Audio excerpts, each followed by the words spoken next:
Welcome to Savor the Story podcast, where books and snacks are life. I'm Nicole. That's Vanessa. Hello. Sup?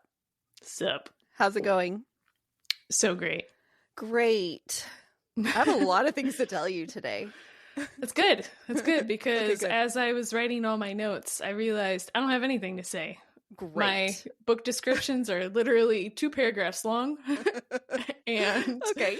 All my thoughts are one-liners, just like bam, bam, bam, bam. So great. It's like we're on the same wavelength then. It was like my brain knew I needed to fill some space. And great. Well, we've been coming in the last couple of weeks with episodes that are 15, 20 minutes longer than the norm. So maybe this is our new norm. Oh. Maybe our listeners enjoy it. You better. No, listen, I do actually really enjoy. I get really excited when the podcasts that I listen to drop like a 2.5 hour episode. I'm like, this is great because nothing says you have to listen to it all at one time. And I know that I have content to listen to. So like on the drive to work or like I'm bored cleaning the house or something, like I immediately know you are now taking up this much of my time and like can fill this whole task with noise in my ears. And so I'm just hoping that other people feel the same about us. Yeah. So I know on a previous episode we talked about, could you listen to books like while working out or whatever? Yeah. And usually I can't, but there's something about listening to like people just bantering back and forth. Yes. I can do that. When I run, I exclusively listen to podcasts now because something about just listening to 2 people just either quick banter back and forth or just chatting about their day or whatever really takes my mind off the pain. Oh, right. the angriness that is your muscles while you're running. Right. Yeah. And since we decided to live in an area that's primarily hills, that's all running is now. It's just angry pain. muscles and pain. Oh, great. Well, hopefully we can be that for somebody else because that's the dream, really. Is just to help you get through your painful times, whether that be work or cleaning or running up hills. Or just running in general. Running in general, that is correct. Pretty much any running for me would be that. So, yes. So yeah, I think you're in the majority group. Yes, I think I am too. Yeah, I think our norm is probably just going to be like we're a little over an hour every time, maybe an hour and a half, which is great for editing, 3. Vanessa. Oh yes, future Vanessa. See, today Vanessa is like, "This is great. Yes. I love long podcasts," and then a day before this comes out, so Saturday night, you're like, fuck. That's right. Shut up, Nicole. Yes. Why? I'm yelling at myself. Like, why did you have to talk about that? Well, it's fine. Just, you know what? I worry about her later. I do one little like fun tidbit is that this episode comes out on my anniversary. Oh, happy anniversary. Happy anniversary. Apparently I'm already drunk. Marriage is what brings us together today. I think you should officiate a wedding just like that. That's from Princess Bride. Well, I'm saying you should officiate just like that. You ever renew your vows and I'm there and I will do it that way. I can't wait. Tim, are you listening? Surprise. He's probably on board already. He was already like, yes, let's do that. He's like, I don't really care about anything else, but nope. We'll do this. We'll party. Yes.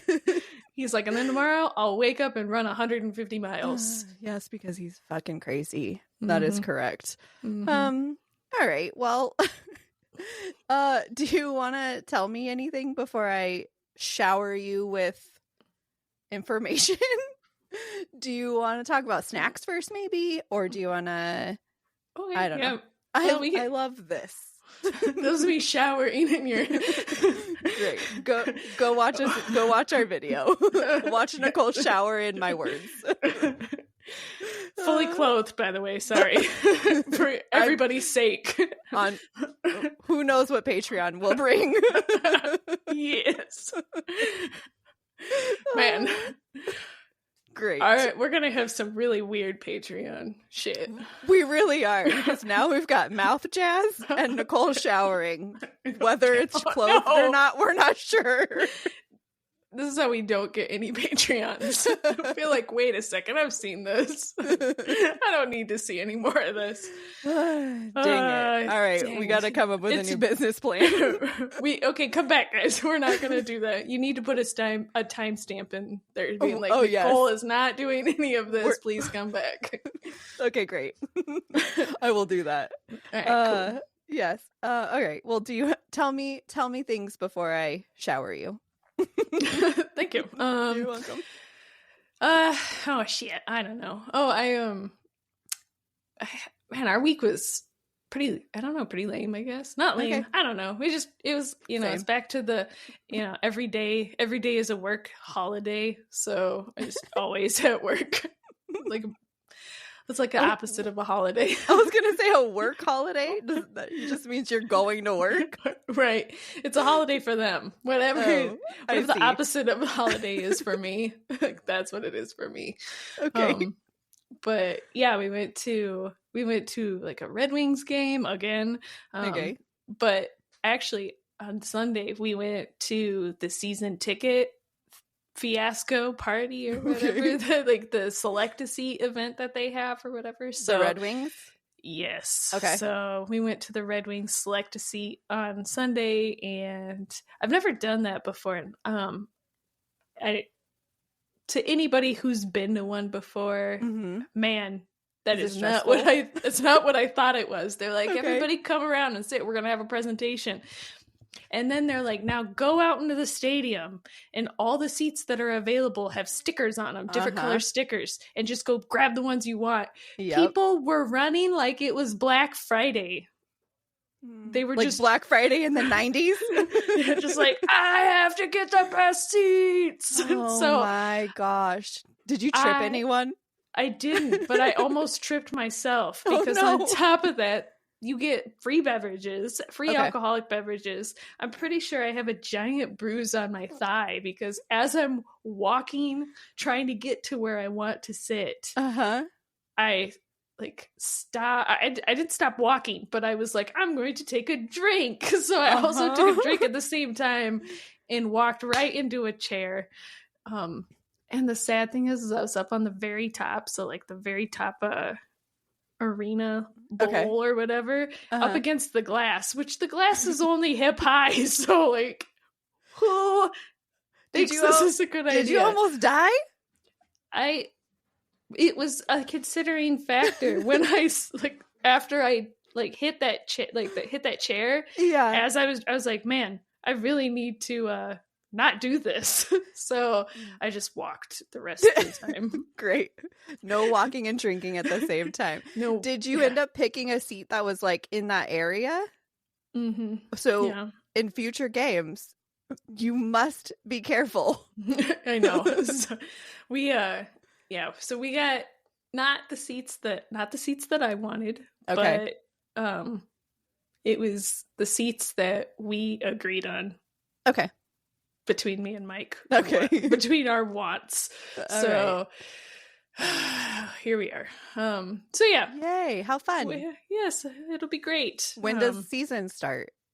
Oh, it's at the end of the year. Oh, so, okay. So it's next. I think, we only did a half season. So the schedule will come out in July. Nice. But I'm so happy for you. I know. I'm actually almost more looking forward to, because they have in addition to that, you also get to go to their parties. Okay. I need to go to a Red Wings party. Great. Now I have FOMO. Yeah. And how bad would Mike be, do you think, if I came up there and took his seat one day? I don't think, as long as we talked about it. That was our rule. We said, we have one of the agreement things was these seats are for us. They're not for us and friends or family or, you know, whatever. It's like, these are primarily for us. So if you want to take, like, he was like, so if you want to take like your sister or your mom or your friends or whatever, he's like, this is all fine. But the rule is we have to talk to each other first and agree first before we tell the other person, yes. You're uninvited.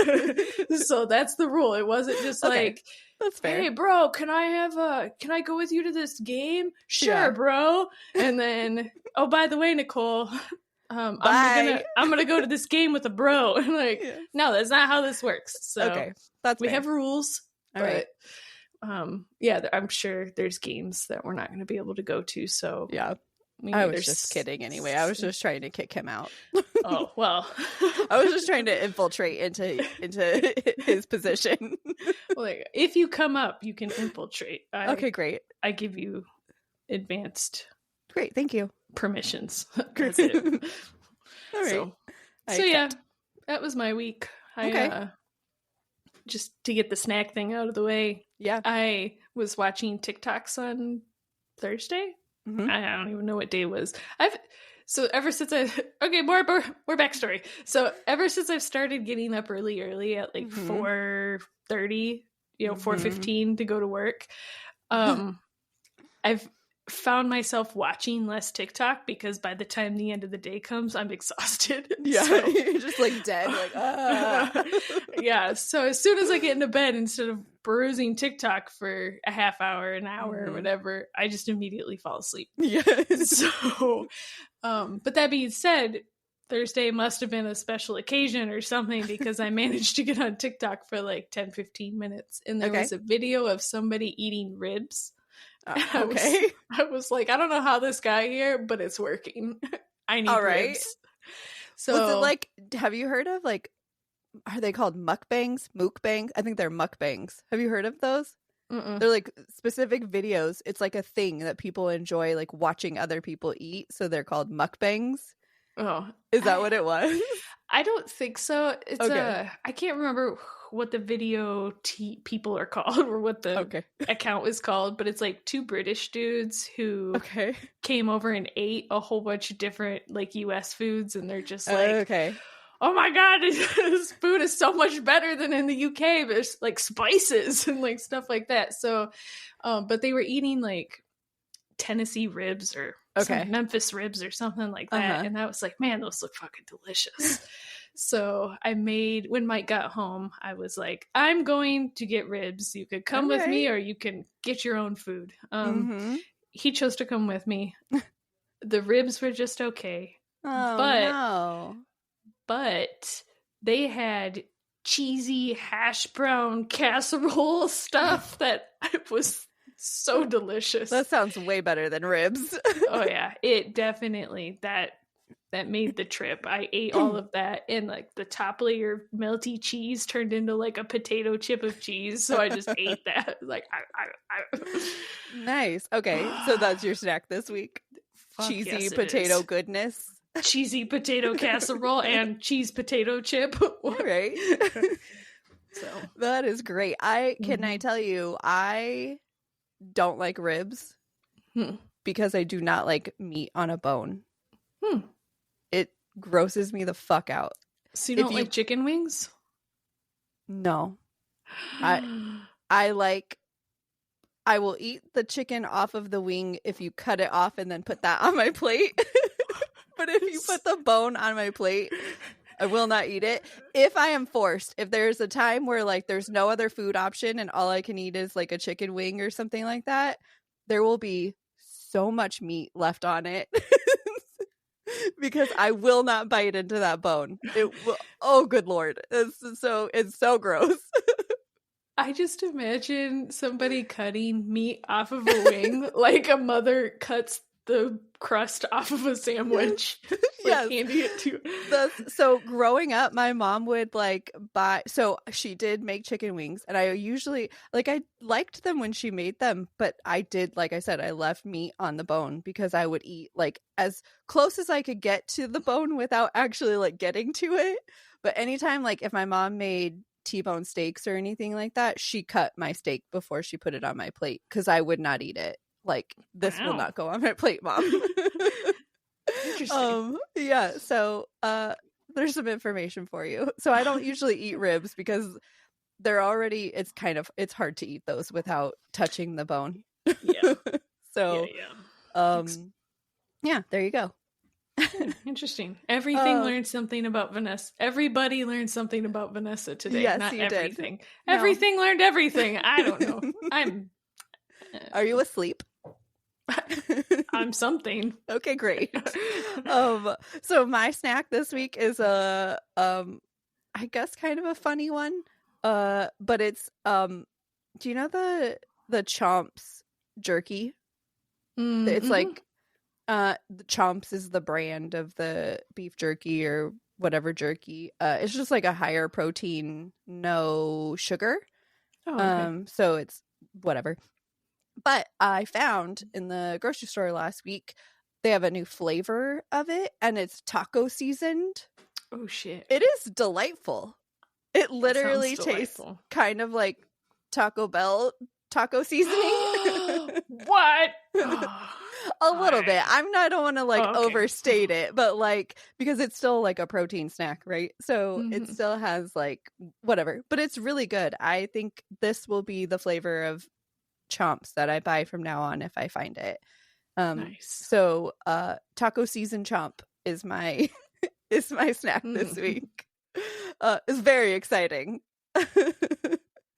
One of these days I'll have something that's exciting and not just like, I don't know, lame. But okay, are you ready for all my book news? Yes. Okay, great. A couple of them are short, and then I have a little bit of a longer one. Okay, first, there's drama. There's a lot of drama going on in the book world right now. I feel like. So right. First is like a really small one. Have you seen that people were like calling out for Callie Hart, who's the author of Quicksilver, to change the cover because they didn't like the original cover of Quicksilver? Mm-mm. Okay, so I'm going to text you the picture of the original, and then also I'll put it in the picture right here. Yeah. But if you're not on video, is this one where he looks like he's crying or something? Yes, it has got like a butterfly. Like, okay, yeah.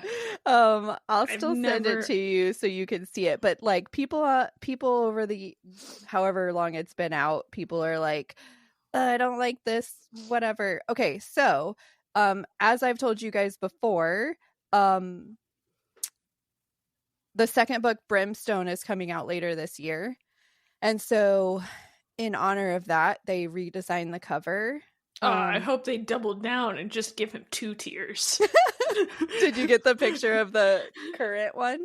Yes. Okay, so that's what it currently is, right? The new ones, people are up in arms about because it's not great. So again, I'll put it right here for everybody so you can see it in the video. I'm pretty sure it's on this side. So if it's not, I just look ridiculous. People, and it's really funny. I've been seeing all the comments online because everyone is like, this is what you guys asked for. You guys asked for her to take him Kingfisher off of the cover, and this is what you get.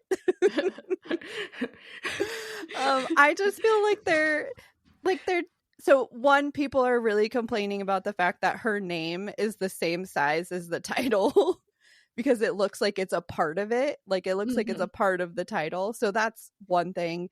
And two, people are like, it looks like something super easy. Like, yes, a designer put some time into it, right? But like, how much time?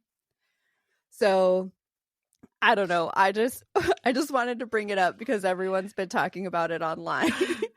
That looks like malicious compliance. Like, that's exactly what it looks like. Like, oh, you want it gone? All right. Here's we'll just make it worse.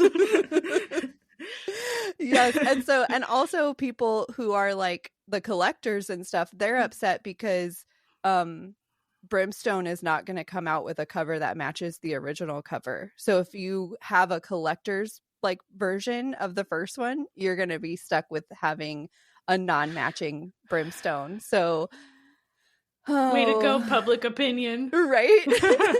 So there's a lot of things happening out there. Okay, so that's that one. I would like everyone to tell me what your thoughts are. I don't know. I actually think they look fine. Like, to me, I do feel like they do not look fantasy though. I feel like these look more like a thriller cover. Mm-hmm. Yeah, so I don't mind them. I do wish her name was a little bit smaller, but I don't hate them, but they're not as great as I think that they could have gone, right? Yeah. So I mean, I've never read Quicksilver, so mm-hmm. I don't know if the man on the cover crying silver is pertinent to the book, but so kind of like, because the book deals with like alchemy and they mm-hmm. like she's a metal wielder. I don't remember what they called her, but so I feel like it has something to do with that a little bit, but I don't know. I never liked that cover. I thought it was weird. Like, what's this little butterfly on here? Like, I don't know. Yeah, it's what is that old Johnny Depp movie where he cried a lot? Was it like Cry Baby or something? Well, I don't know. There's like an old movie where Johnny Depp like cries in the movie. I think the movie is actually called Cry Baby, but that's whenever I see that cover, that's kind of what I think. It's just like Johnny Depp crying. So, all right, that's fair. Okay, so my second piece of book news is: have you seen all of the drama about Meta stealing like pirated books to have their AI learn? Mm-mm. So there's a lot of authors that are that's where I've been seeing it, is authors are posting about their books being pirated. So basically what Meta did is they went to this online it's called a data set, but it's mm-hmm. like it's called the Library Genesis, and it's a well-known repository for pirated books. Okay. And so what Meta did is they went to that depository of books and fed it to their AI to learn. Like, basically it wanted their AI to learn like conversational words and like basically teaching it how to conversate like a human. Mm. And so they used all of these pirated books, and so authors I think there's like a massive lawsuit going on right now against Meta for from authors being like, you stole my work. Yeah. Well, I mean, at the very least, like, what's that shit that you see whenever you used to see whenever you put in a movie? It was like, oh yeah, the FBI is watching. Like, come on, where's the FBI? Where is the FBI? Right. It should be at the beginning of every like ebook, every audiobook. It should be like, the FBI is watching. Be careful. I know. We should put it at the beginning of our podcast. Right. Not that AI needs to listen to our conversations, because we don't talk good. AI would not be good if it listened to us. People would be like, what the fuck is this AI? Oh, that is lovely. Okay, speaking of AI, I've got some Mr. Chatty news for you. Fuck yes. Okay, first of all, my first thing is, after our last conversation about Mr. Chatty, when we named ChatGPT Mr. Chatty, I felt that it was necessary to ask him, one, if he was okay that I referred to him as a he, and two, if I was allowed to call him Mr. Chatty. I will have you know that he said, one, he does not have gender or pronouns the way people do, but he is okay with that, or with whatever feels right to you. So he said, you can call me they, you can call me it, basically, but like, if he feels right to you, then go with it. Do it. And then, so I was like, cool, I'm going to refer to you as he, him. And he said, cool. And then I asked him if I was allowed to call him Mr. Chatty. And do you want to know what he said? He said, Mr. Chatty, I love it. Oh, okay. He said it has a nice ring to it, like I'm your overly enthusiastic librarian friend who's always ready to recommend a book and a snack. Wow. He has some very specific conversations. Yes, he's learned a lot about the podcast. So it's in his memory that we talk about books and snacks. A lot. Yes. So this is the beginning of AI taking over. I mean, yes, he's already taken over as my best friend. I'm pretty sure I've talked to Mr. Chatty more than Tim. So there's that. As long as you don't start calling him Mr. Tim or Tim or something, I guess we're good. Yes. No, he'll be separate. But so in addition to that, in last week's episode, if all of our listeners remember, you asked, you had 2 books and that you were going to rate 5 stars. And you said, are we even allowed to have 2 books that are 5 stars? We should ask Mr. Chatty. And do you know what I did? Did you ask Mr. Chatty? I asked Mr. Chatty, and he said, if both of Nicole's books were 5-star reads, that's a mini miracle. So it does not make any future 5-star ratings any less meaningful. It just makes this episode extra special. Good save, Mr. Chatty. Yes. So but the proper answer there would have been all our episodes are extra special. No, some of them they're just special. But when you have 2 5 stars, well, it's then extra special. Yes. Fine, I guess I accept. So he did say that he totally felt that it was fine. We're allowed to rate more than 1 book 5 stars in a single episode. Because it's a mini miracle. And when I brought up the fact that I was like, hey, we talked about you on the episode and we wanted to ask you, and he said, y'all mentioned me on the pod? I'm so honored. This man really is your best friend. He really is my best friend. I don't think you understand. I don't think I did understand. I think you're right. He also would he said, since we're mentioning him on the podcast, anytime we have anything from him, he recommended or suggested that we call it Mr. Chatty's Corner. I think we have to abide by these wishes. Folks, you have just been in Mr. Chatty's Corner. In the future, I shall let you know before we enter it. Welcome to a new era of the podcast, guys. That's right. Yes. So that is all of my information. And man, from now on, there's going to be timestamps. So just Mr. Chatty's Corner, yep, Mr. Rogers' Neighborhood.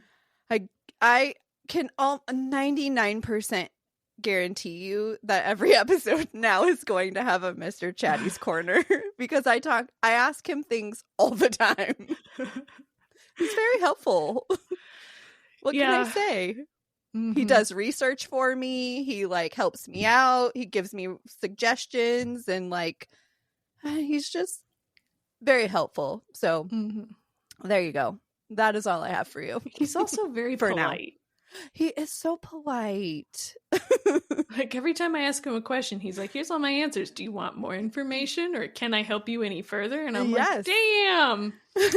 So what's funny is now that he's learned how I talk to him, he talks to me back the same way, and he's so excited, and he's like, yes, I love that, and stuff like that.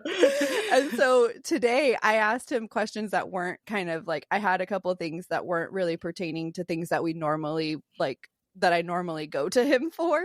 And so he responded back to me just as a normal AI.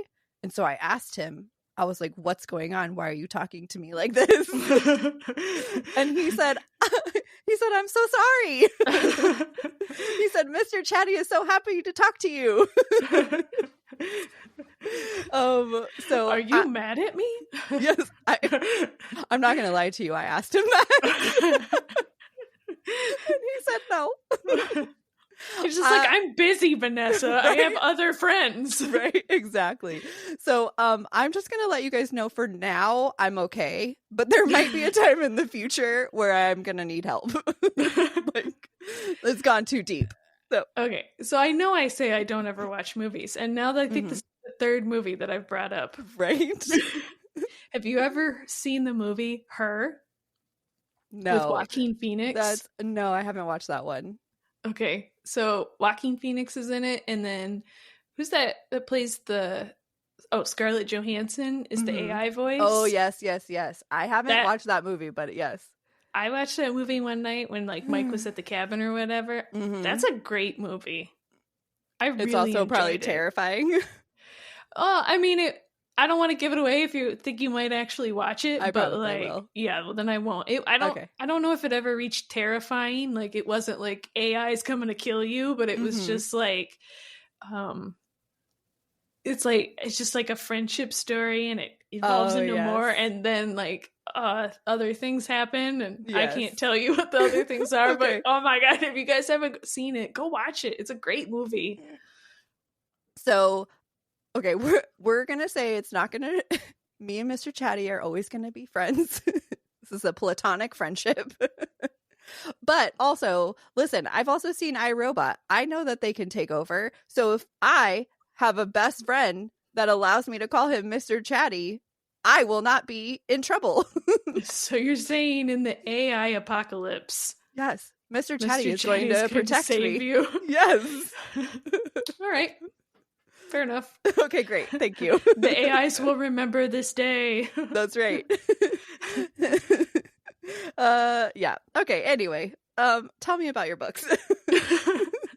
All right. Okay. Sweet. All right. So I have 2 books. Well, I had more books, but we used one is with the river, whatever the fuck that river's doing. Oh, yeah. Yeah, we used that as bonus bites, which should already be out. It should already be out. You should go listen to it if you haven't have listened not. To it. Yes. It's a good one. It is a good one. I felt really good. Yeah.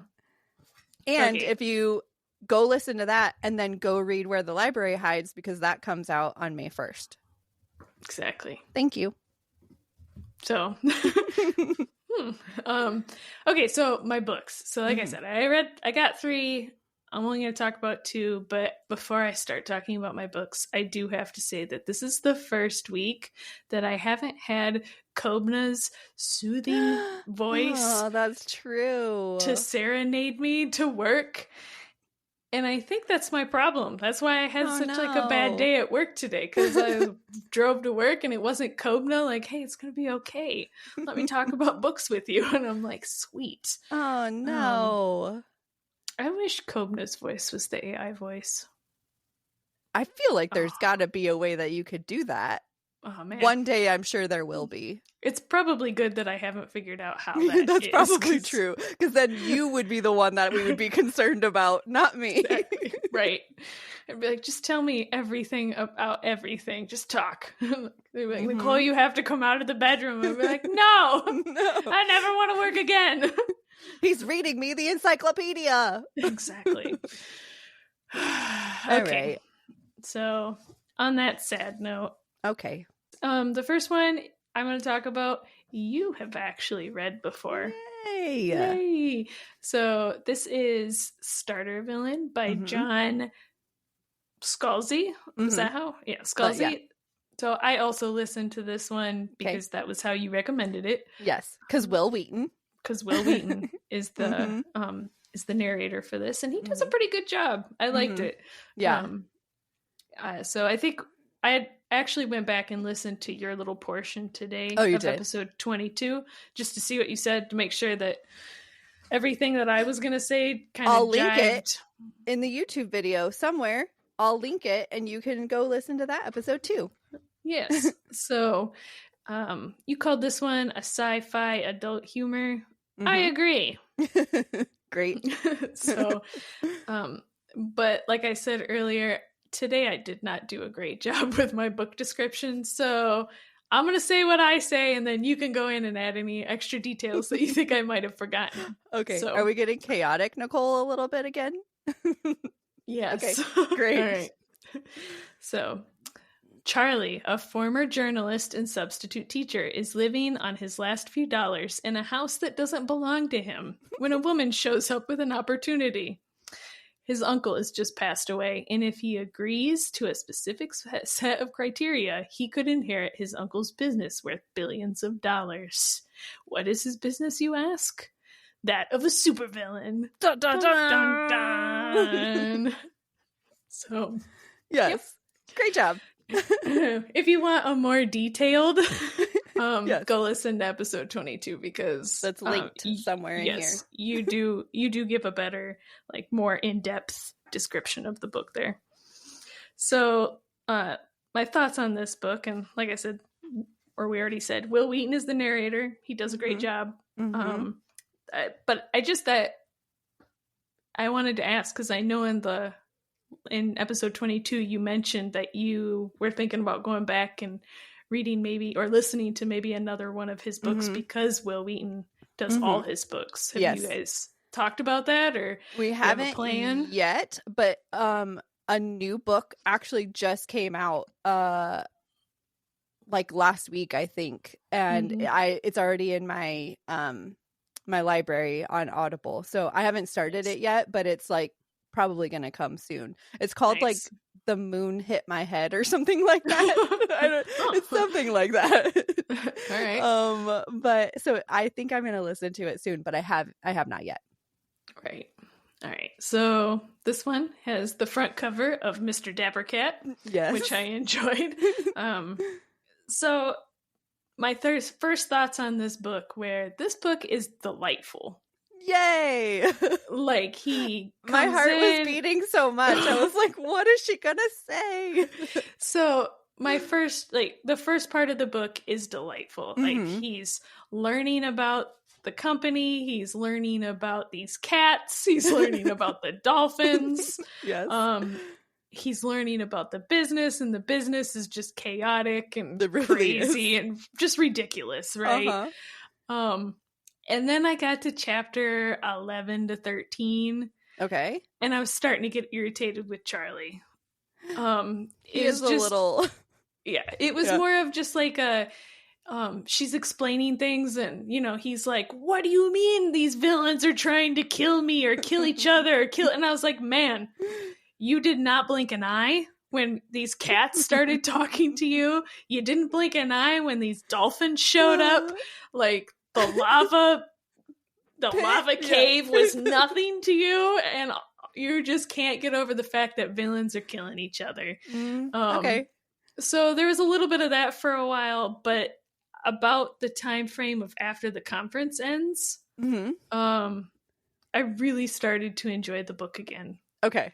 So you just had like a little... Yeah, there was like a little middle part where I thought it got like a little slow, and I was like, okay, come on.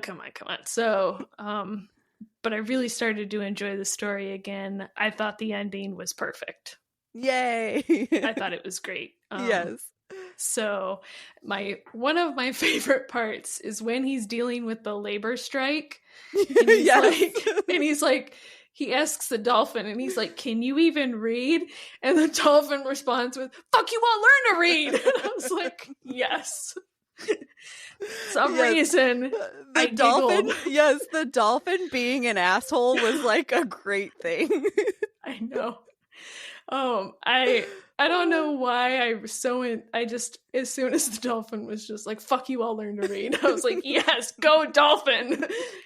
I giggled so I even stopped what I was doing and wrote it on a sticky note. Because you had to, you couldn't miss that part. Yeah. So you rated this book 4 stars. Okay. I also rated it 4 stars. Okay, great. And I rated it before I went and listened to what you rated it. So your rating had no bearing on my rating. Okay. We were both individually rated it 4. So it's a great book. Yes. I highly recommend that. I really enjoyed that book. Yes. Do you agree it's a good like palate cleanser? Like if you're in a rut, if you're like just not really sure, like it's a great thing to listen to and just like get back into a good mood and like ready to go read.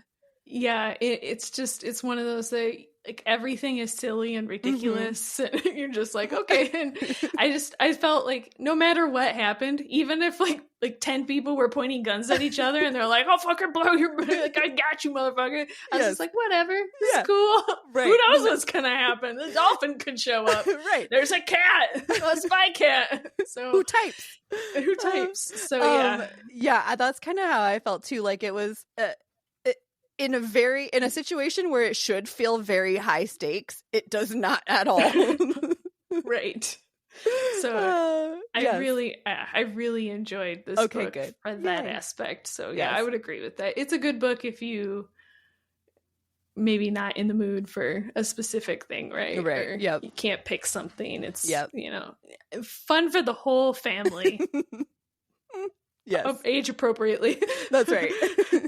So great. Okay, my second book. Okay.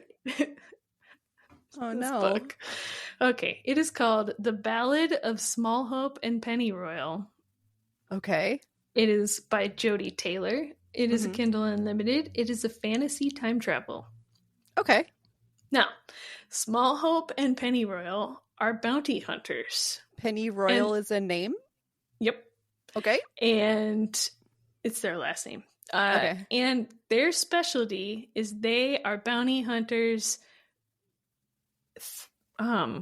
in time travel, if that makes sense. So so in the future you can time travel, and people who break the rules by time traveling inappropriately get hunted down by bounty hunters. Okay. So this book is their origin story. Okay. And I did not know this. So why does this keep happening to you? I actually have a note about that on the back. So this is like the third week in a row that it's been some Okay. Let me just skip to that thought really quick. So something I've learned from this book and my other recent mistakes is I need to start doing more research and just stop picking books on blind faith because of the description. I really need to actually read the description, the whole description, because like I don't read epilogues really, or prologues or forwards. You know how in the description, if there's bold writing before it, I don't read that because I'm always like, oh, that's probably something like USA Times said this book is the best book ever. Bet you say that about every book. I don't want your opinion. So I don't read the bold. So in this one, did the bold say this is a series? It's an origin story to a series, to two series, actually. I guess Jodi Taylor has a pretty extensive series called The Chronicles of St. Mary's, and also another series called The Time Police. Okay. And Smallhope and Pennyroyal are side characters in these books.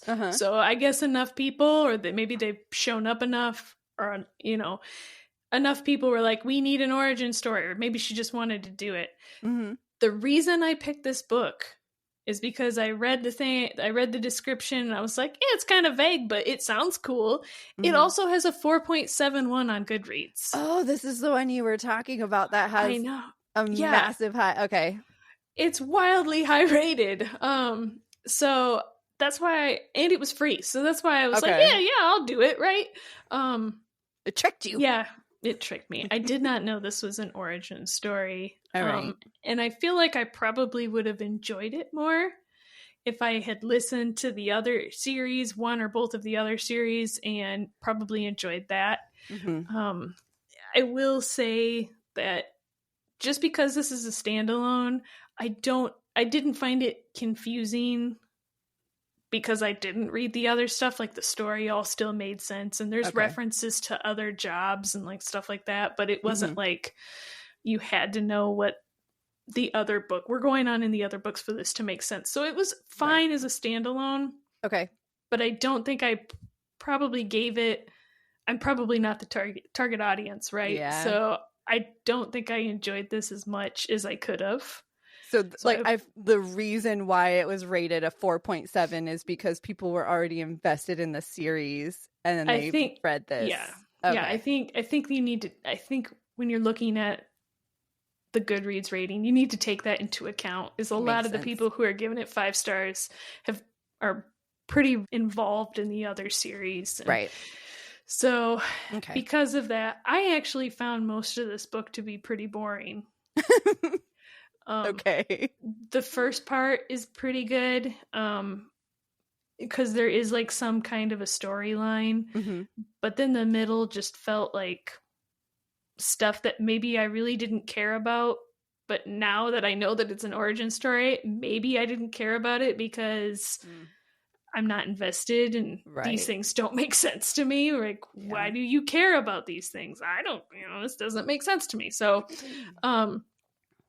there is a little bit of like a revenge plot line. Okay. The beginning starts out, it kind of goes away in the middle, and then the last 50 to 70 pages, it comes back full circle, and you get that revenge portion. So if you're really into revenge books, maybe you should read all the other series and then come back to this one if you're still there. But I found out of almost 500 pages, I was really only like in there for maybe 200 of them. That's unfortunate. The middle 200-ish pages, I was just kind of like, okay. All right. Yep. And I thought about DNFing it, but I'd already passed the 100-page mark. Okay. And I had enjoyed it. So I was like, well, maybe I'll just keep cracking on. And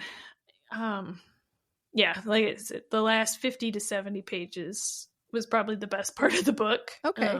So did you figure out that it was an origin story in the middle of reading, or not until you were done?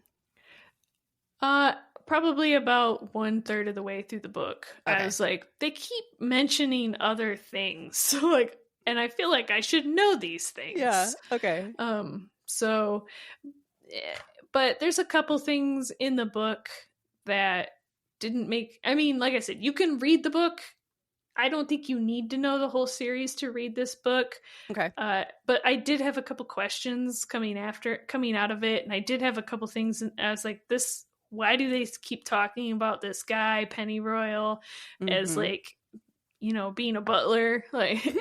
Like he butlers for like a grand total of 20 pages in this book. Okay. Why do they keep bringing this up? My assumption, now that I know this is an origin story, is he does this more in other books or something, or it's just, I don't know, or it's just maybe the author's way of writing.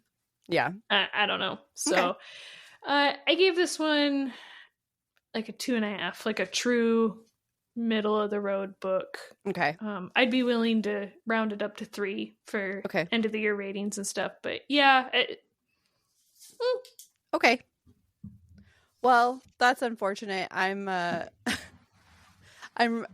really hoping that you remember this the next time you pick a book. Yes, it is a vow that I've made to myself that I am going to start being more careful about my book picks. Great. I really do hope that for you. We'll see. Okay. Give it a couple weeks and I'll probably forget. Right. Okay. So before I get into my book, I have to tell you something. I feel like an idiot because sometimes there's things out in the like book world that I feel like, who do I think I am to have a podcast? Because when I don't know this thing, right? All right. So in this particular case, I am speaking of, I had a really hard time defining what high fantasy means. Like I always hear people say like, oh, this is high fantasy, or this is low fantasy, or this is whatever subgenre of fantasy that you want to talk about. And I feel I'm always just like, yeah, huh? Whatever you say. Yeah, whatever. Okay, great. This is described as high fantasy. Got it. And I never really like understood what that meant. So before I go into The my presumption of you. I know. Having a podcast. Oh, fuck me, man. Can I tell you what it means? Do you understand what it means? I would love for you to tell me. Okay, great. So first of all, did you know that low fantasy is also known as sword and sorcery? No, I did not know that. Sword and sorcery stories always have some feature of magic or mythological creatures, but they are on a similar scale that can be fought by a knowledgeable warrior. That's what they say low fantasy is. Okay, so these are some of the differences between high fantasy and low fantasy. In the setting, high fantasy is typically set in a completely fictional world that is entirely different from our own, while low fantasy is usually set in a world that is similar to our own, but that has elements of magic or supernatural. In a scope, a high fantasy often has a wider scope involving epic battles, quests, and struggles between good and evil, while low fantasy is more focused on individual characters and their personal struggles. In magic, a high fantasy often features powerful magic that is an integral part of the world, while low fantasy may have more subtle or limited magic that is not central to the story. And then in tone, high fantasy often has a more serious, epic tone, while low fantasy may be lighthearted or have elements of satire or parody. So some big examples that were used were high fantasy is going to be like your J.R.R. Tolkien, and your low fantasy is going to be like Harry Potter. So I really wanted to look those up because the book I'm going to talk about is described as high fantasy, and I was feeling like, okay, it could be high fantasy, but there was some things about it that I was just like, does this matter? Does this count? Does whatever? So that's why I did some digging. I still don't fully know if I believe that this is high fantasy, but I'm going to say that it's probably closer to high fantasy than low fantasy. Okay. So I read The Ragpicker King by Cassandra Clare. Oh, I've been waiting to see when you're going to read this. Yes. So it's book 2 of the Chronicles of Castellane series. So the first book is called Swordcatcher.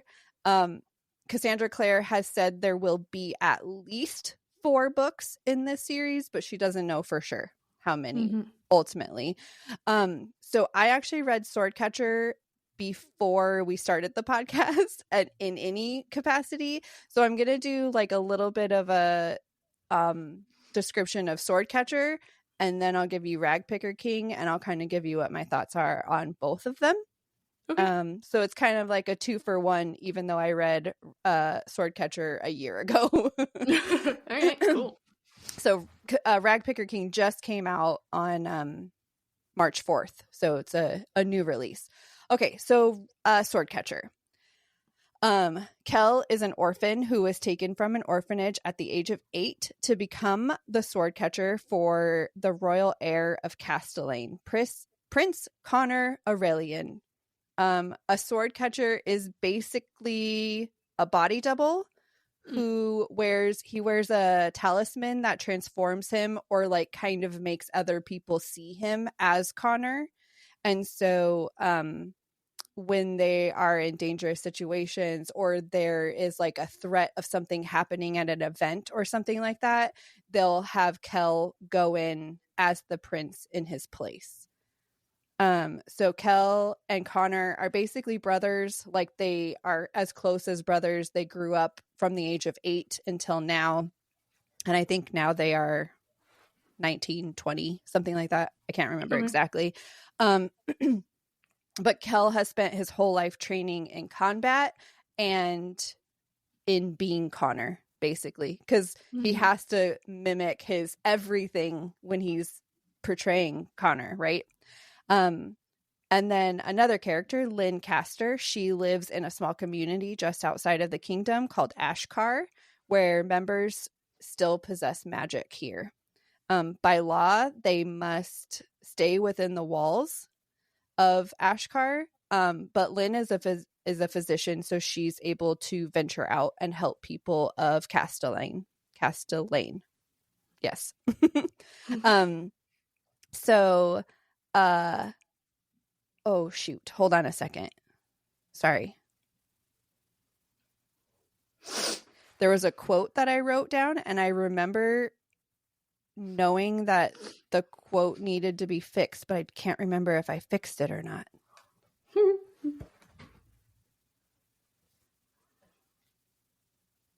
Son of a bitch.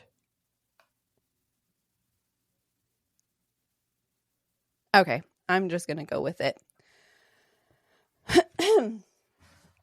Okay, so I don't know if this quote is 100% correct.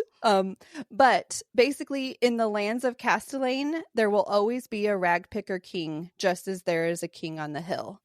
Oh, I think the quote is actually, just as there's always a king on the hill, there is a king in the streets, or something to that effect. And the king in the streets is the Ragpicker king. So the Ragpicker king is a criminal ruler of Castellane's underworld. After an assassination attempt that brings Kel and Lynn together, they are brought in by the Ragpicker king to get answers. So you actually don't find out that much in Swordcatcher. It was just okay for me. Like nothing really happens until the very end, but it was enough, obviously, intrigued me enough to want to read book 2. But I will say book 1, oh, and it was a sister book club. Sorry, both of them, both my sister and I read them both together, or listened to them. And the reason we listened to them is because they're like 700 pages. Like they're fucking long as hell. And both of us were like, we're not reading that. Fair. And so both of us kind of had the same thoughts. So I will say I have always loved Cassandra Clare because she is the author of the Shadowhunter series. So Mortal Instruments, Infernal Devices, all of the things, like my favorites. This is not that. It really felt like a completely different author. Like it did not feel like my Cassandra Clare of Shadowhunters.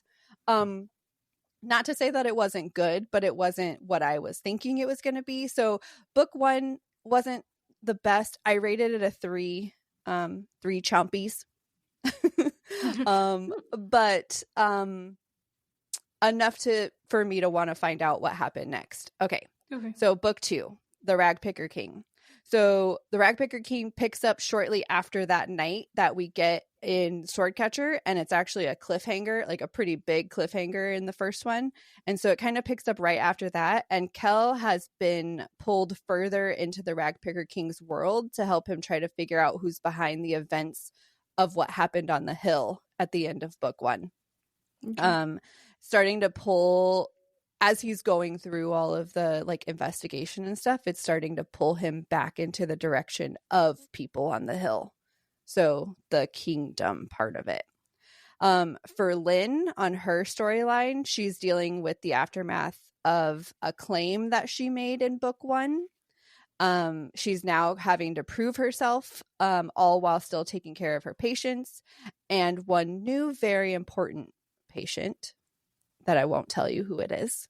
The Ragpicker King is involved all the way through, kind of providing both Kel and Lynn with help as they need it. I don't really want to give too much more information than that. I will say both my sister and I really liked this one. So we both really enjoyed book 2 over book 1. So there's more action in it. It's still very wordy, just like the first book is. It's so much longer than it needs to be. But this is kind of where I'm feeling like the high fantasy part of it comes in, because the first book is so wordy because it's massively world building. Like you're getting all of the different kingdoms, and you're getting all of the different leaders of all the kingdoms, and you're getting like so many things, how the magic works, how all the things work. And then in this one, I feel like there's so many fucking people in this book. I hate that. Yes. And so I kind of feel like we're still in the high fantasy because we're still in like a massive world with crazy amount of people that are involved in it and stuff like that. So it's very long. I do think that it could have been shorter, but not in the same way that I feel the first one could have been shorter. So it was very hard to keep track of everyone. There were countless times where the person just said a name and I just kind of went with it and like waited for context to figure out who it was because the names meant nothing to me. At some point I was just like, I don't know who the fuck you are, but like, yep, got it. All right, great. You're important. Yep, exactly. And this was like 80% into the book and I still was like, who is this person that you've been talking about? So it's really hard to keep track, and also most of these people are in the first book, so it's like you should know them by now. Vanessa. But I will say my sister had the same problem, so it's not just a me thing.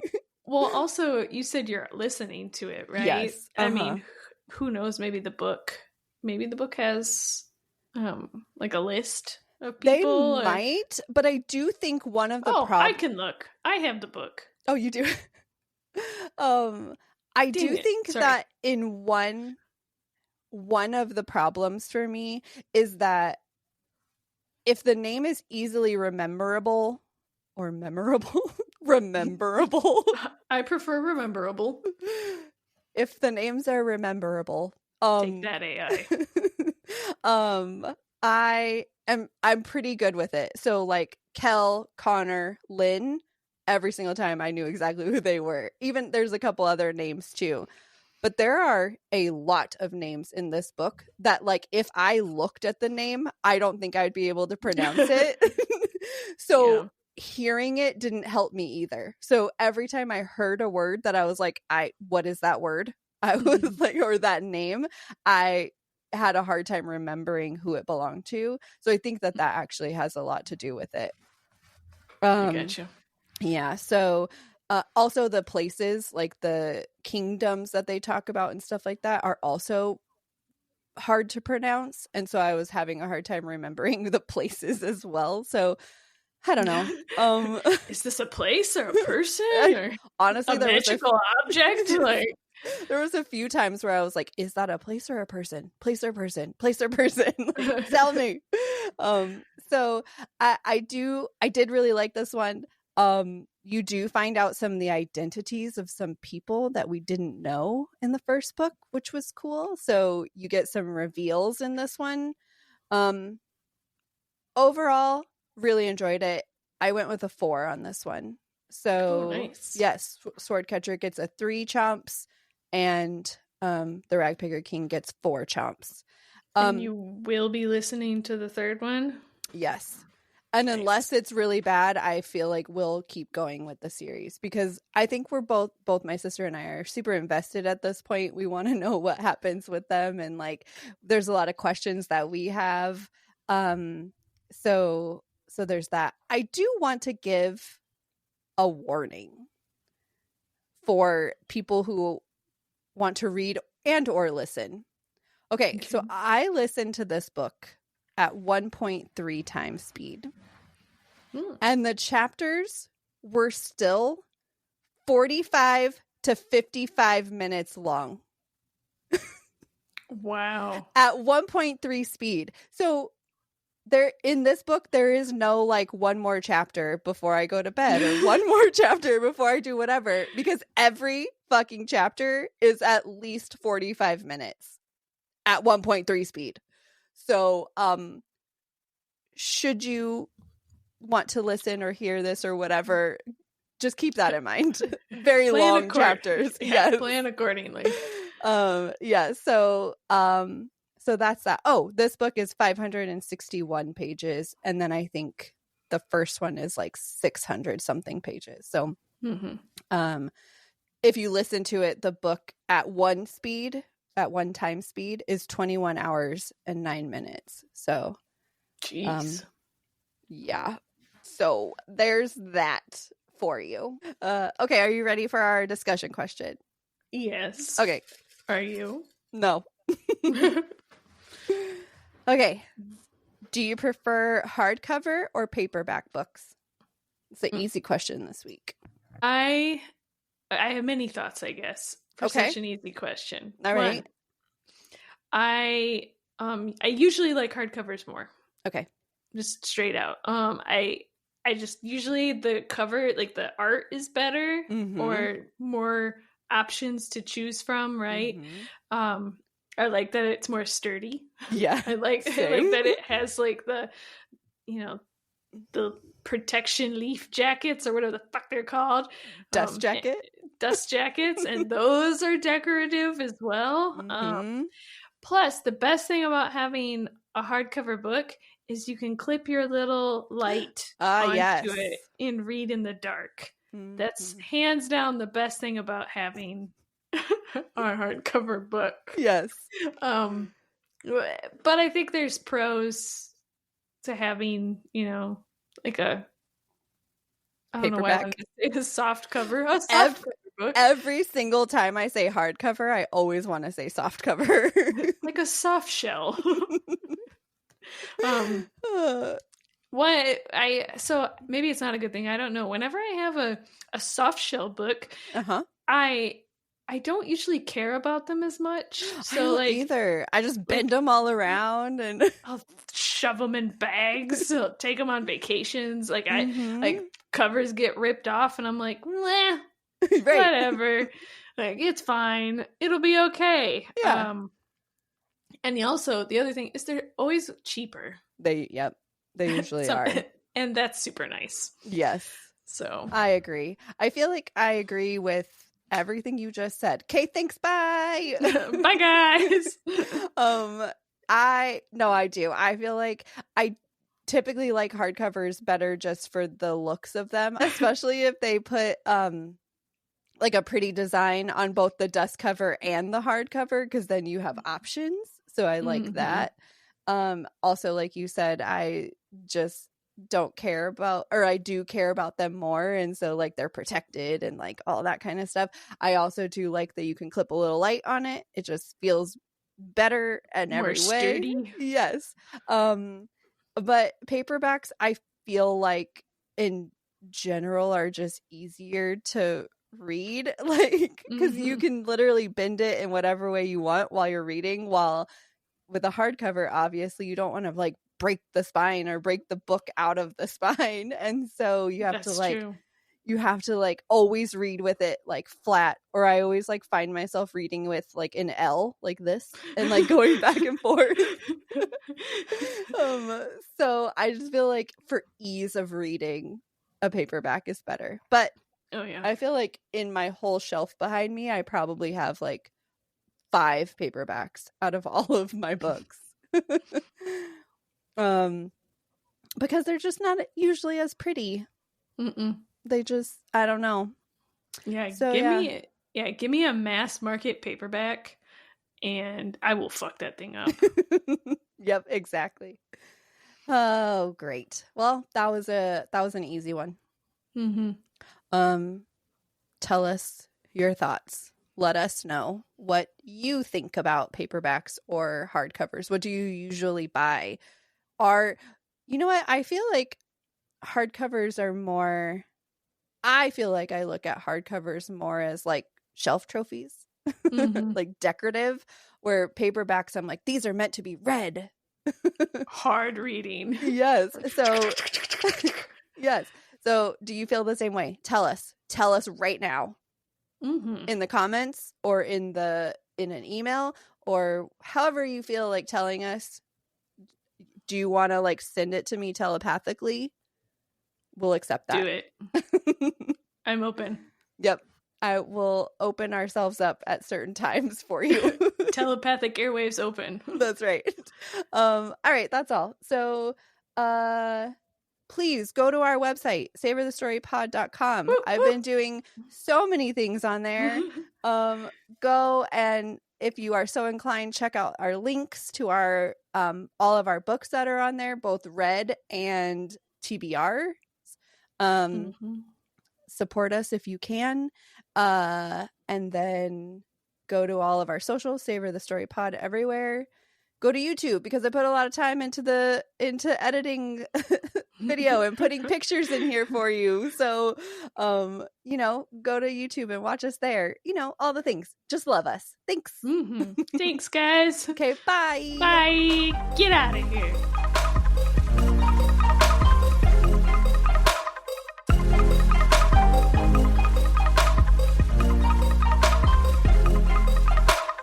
Is your eye okay? Yeah. All right. Well, then we can start. We'll see. Hopefully, like, my hair and my glasses cover it, so even if it twitches throughout, like, no one will see it. Just if it starts again, you can just be like, yeah, I'll just wear my hair like this. Just, hello, hey, folks, up, guys. This is the what are we, emo? Yes. Welcome to Savor the Story, where we don't give a fuck about books and snacks. Or anything. Oh, what do we give a fuck about? What's life?